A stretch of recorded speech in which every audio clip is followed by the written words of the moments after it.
In today's video, I'm going to share with you 5 things I really wish I would have learned earlier on guitar. So I've been playing this thing for almost 30 years and I still love it. I still approach it like, not like something to master, but like a friend, like an extension of my body almost that helps me communicate the ideas that are deep inside. And I was reflecting back on my early days on the instrument, and there are 5 things that took me a long time to understand, very simple lessons, and I really think if I would have learned these things early on, it would have saved hours, days, weeks of headaches, and maybe that's you. So that's what we're going to do today.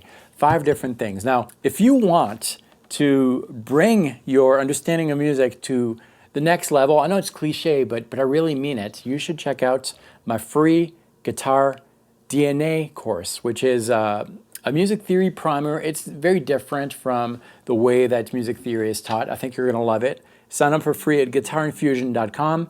But for now, let's cover these 5 things that I think every guitar player should really start learning when they start their journey on the instrument. The first thing is that you are unique. I say it all the time on the channel. As a matter of fact, this whole channel is based on that concept that we all have something unique to say musically, and it's just a matter of learning how to use this tool to express these ideas. It's such an important lesson because without this, you're going to start trying to copy, clone other players, and the truth is, you never will be able to do that. Now, I'm not talking about replicating licks that you hear from songs or patterns. You know what? It's hard to talk and play at the same time. So I'm not talking about that. That aspect is beneficial for your technique. What I'm talking about is trying to play exactly like another player because you think that if you reach that level, see that word again, throw it in the trash. If you can reach the ability that that player has, you will become a better musician. See, better and all those words, just throw them in the trash. Music is a language, and it's the language of storytellers. That's why I love instrumental music so much. Your story is unique. Nobody is in your shoes. Nobody alive, past, present, future. No one has ever lived what you are living exactly because no one is you. And it works the same way musically. So how do you apply this kind of state of mind? Well, you apply it this way. Whenever you play something, let's take this lick, for example, try to make it your own. So this lick is made of 1, 2, 3, 4, 5, 6, 7, 8 pitches, 8 notes. These 8 notes represent a word. A word could be said in a lot of different ways. You can whisper that word. You can stutter the word. You can scream the word. And just with these little simple exercises, you're starting to connect with the word and making that word your own, learning how to express ideas through a lick. If you get in the habit of doing that early on, all that competitive aspect of music is going to be gone, and you will be on a very joyful path of discovery. That's my Bob Ross coming out. Happy little notes. It really does work. So get in that state of mind. You don't have to play like this player. If you do, you're short selling yourself. You are you, and I think there is a musical purpose for you here on this earth.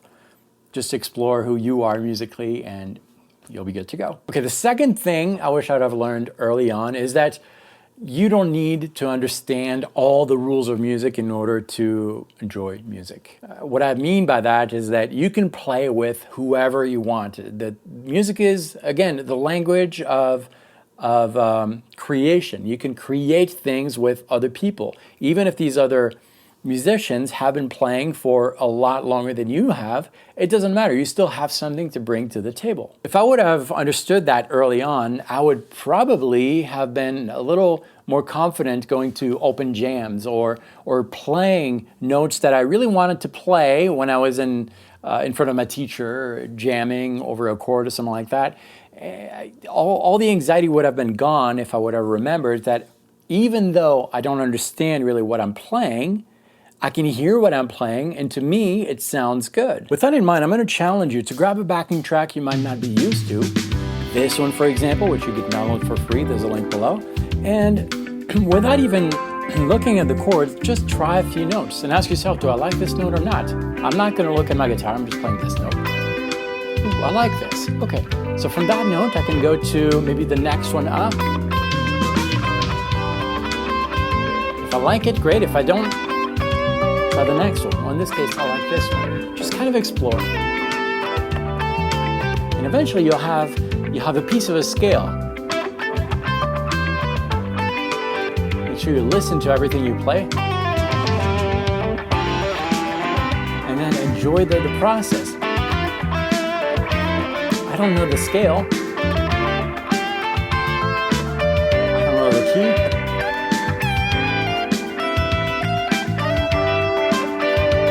Okay. And sure, you're gonna make mistakes, but that's totally okay. You don't have to know the rules of music in order to enjoy music. Now, I'm not saying that theory is a bad thing. Theory is a great thing if you approach it with a question. A question might be, why does this scale work over this chord? Or what chord should I play after this chord? What are my options? Those are great questions to ask, and theory will help you answer these questions. But don't think that you have to understand everything before creating music. All right, the next thing I wish I would have learned early on is that really music comes from inside, comes from within. And the things you need to be aware of are really inside of you before being aware of the guitar. Before this, music starts from inside, and it really starts with the ear. And that's why I always put my guitar down at some point or another in a video. Here, I'm doing it right now, because I want you to re-engage with the inner musician, like I like to call it. You can grab your guitar, start playing things, start writing things, and it might sound fine, but those things are going to be heavily influenced by your current state of apprenticeship on the guitar. Whereas if you don't have this, I don't even need to know how to play. I can connect with who I am inside and start singing things or imagining things, composing in my head. Da da da da da. Okay, great. Now I'm gonna grab this. I don't know what that was, but I like it. Da da da da da da. Na, na, na, na, na, na, na. And that's a new path of exploration that started from within. And you can do this with a backing track. Just sing over this. Great. I'm going to try to replicate that. Okay, now I'll play that.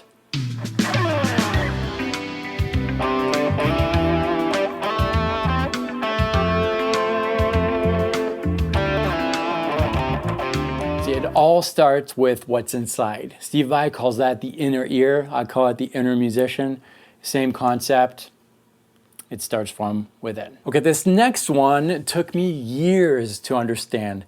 It's so important. Solos and chords are really related. They're pretty much the same thing. And for years I had this kind of like split personality where growing up I wanted to be the solo player, the lead player, whatever that means.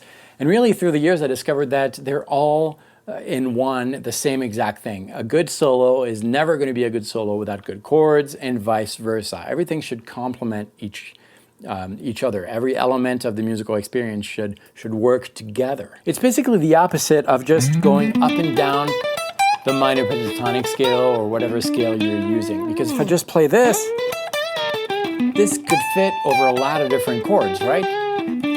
Without the chords in the back, I don't really know. And it doesn't really create something super melodic. So instead, visualize the chords. So if we're in a blues and E, we have an E7, an A7, and a B7. And I'm going to try to highlight these chords as I play.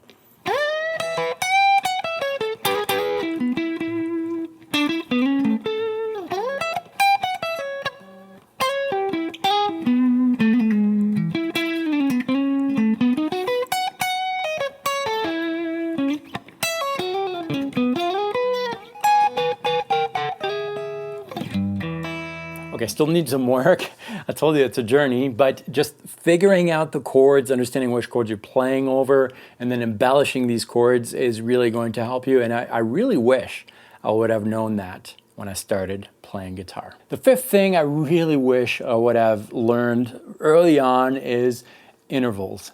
To me, back then, when I was 15, intervals were like the most boring thing you could ever learn.